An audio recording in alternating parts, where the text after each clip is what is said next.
राधे राधे, जय गुरुदेव।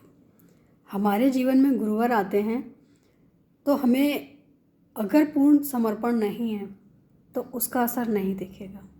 अगर हमने पूर्ण समर्पण के साथ अपने गुरुदेव के सामने अपने आप को एक छोटा एक जीरो समझ के आगे बढ़ने की कोशिश की और जानने की कोशिश की, तो मुझे लगता है कि कहीं ना कहीं इसका फल हमें अवश्य मिलता है।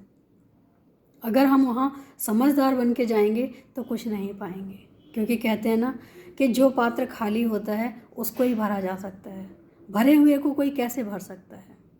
तो हमारे सतगुरु जब हमारे जीवन में आते हैं तो हमें एक दूरबीन देते हैं, जो मंत्र देते हैं, जो ज्ञान देते हैं, वो दूरबीन के समान होती है। वो हमें दिखाना चाहते हैं कि देखो भगवान की दूरी ज़्यादा नहीं है। जब हम उस दूरबीन से, उस ज्ञान से देखते हैं तो हमें ये लगता है कि भगवान की दूरी ज़्यादा है ही नहीं, लेकिन हम अज्ञानी लोग करते क्या हैं कि भटकते ज़्यादा हैं, देखते कम हैं। लेकिन वहीं अगर हमें कोई पूर्ण गुरु मिल जाते हैं तो वो हमें ये दिखाते हैं कि तुम्हारी जो दूरी है भगवान से बहुत कम है, रास्ता तुम्हें ही चलना है, लेकिन हाँ मार्ग हम बताएंगे, उस मार्ग पे चलना है। और वो मार्ग क्या है? सबसे पहले सत्संग का है, फिर साधना का है, कीर्तन का है, भजन का है। तो अगर हम इनके द्वारा अगर अपना कल्याण करना चाहते हैं तो ये चीज़ें अपनानी भी तो ज़रूरी हैं। जब हम इस रास्ते पे चलेंगे मंजिल ना मिले, ऐसा हो ही नहीं सकता है। गुरुवर का काम है हमें रास्ता दिखाना, वो हमारे साथ नहीं चलेंगे, लेकिन अगर हमें मंजिल पानी है तो ये कोशिश तो हमें खुद ही करनी पड़ेगी।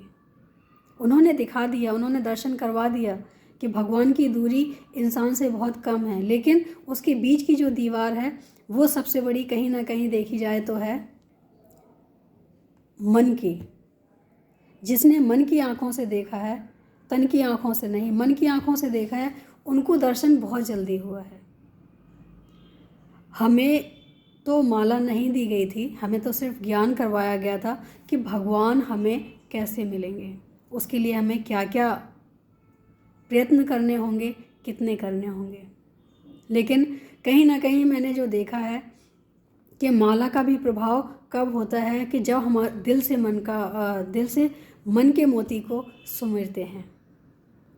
माला का मतलब ये बिल्कुल भी नहीं है कि हम माला तो चला रहे हैं, हाथ चला रहे हैं, लेकिन उसके साथ हमारा मन कहीं और ही है। माला हमें अगर दी भी जाती है तो वो इसलिए कि हम उससे प्रैक्टिस कर सकें, भगवान के नाम का, उनके गुणगान का, उनकी लीलाओं का स्मरण कर सकें। अगर हम माला भी करते हैं तो उस समय हमें वही दिमाग में चलना चाहिए जो भगवान ने किया है, जिसको भगवान मिले हैं। ये सारी चीज़ें अगर चलती हैं तो कहीं ना कहीं जुड़ा हमारा भगवान से ही रहता है। वही हम करते क्या हैं, हाथ में माला होती है, हम कहीं पे भी चले जाते हैं, लेकिन हमारे हाथ में माला होने के बाद नाम तो होता है जिब्या पे, लेकिन दिमाग और दिल कहीं और ही होता है। तो अगर ऐसा होता है तो क्या हमारा नाम लेना सार्थक है? हाँ, नाम लेना सार्थक है क्योंकि वो निरंतर चल रहा है, लेकिन जितना सार्थक होना चाहिए उतना सार्थक नहीं है। अगर हमारे हाथ में माला नहीं भी है, लेकिन अगर सुमिरन बराबर है तो वो माला ही बराबर चल रही है।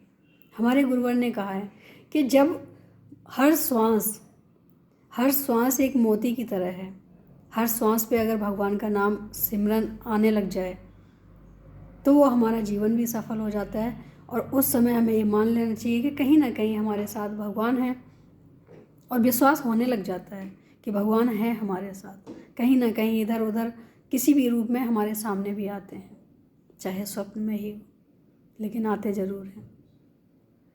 तो हमारा नाम जाप जब भी सफलता देता है जब हम पूरे दिल से करते हैं। समय बर्बाद करने से अच्छा है कि जब दिल से कार्य होने लग जाएं तो वो खुद ही जुड़ जाते हैं, उन्हें जोड़ने की ज़रूरत ही नहीं पड़ती है। हमें जब तक अभ्यास करना है जब तक हम दिल से न करने लग जाएं। और दिल से भाव कब आता है? जब हमारी आँखें भगवान के लिए रोने लग जाएं, जब हमारा दिल भगवान के प्रति भर जाए, जब हमारा मन सिर्फ और सिर्फ भगवान को पाने की कोशिश करे, बस ये कुछ चीज़ें ऐसी होती हैं जो हमें अपने जीवन में लानी होती हैं। भगवान से जुड़ना बहुत आसान है, लेकिन भगवान को पाना भी आसान है, लेकिन हम उस रास्ते चलते ही नहीं हैं। हम उस रास्ते चलें तो हम पा भी सकते हैं। हमारे जीवन की विडंबना यही है कि हम करना बहुत कुछ चाहते हैं, लेकिन दिल से नहीं। दिल से किया हुआ कार्य भगवान को सदैव पसंद आता है, और मुझे लगता है कि जो दिल से कार्य किया जाए वो पूरे भी होते हैं और भगवान की मर्जी से होते हैं।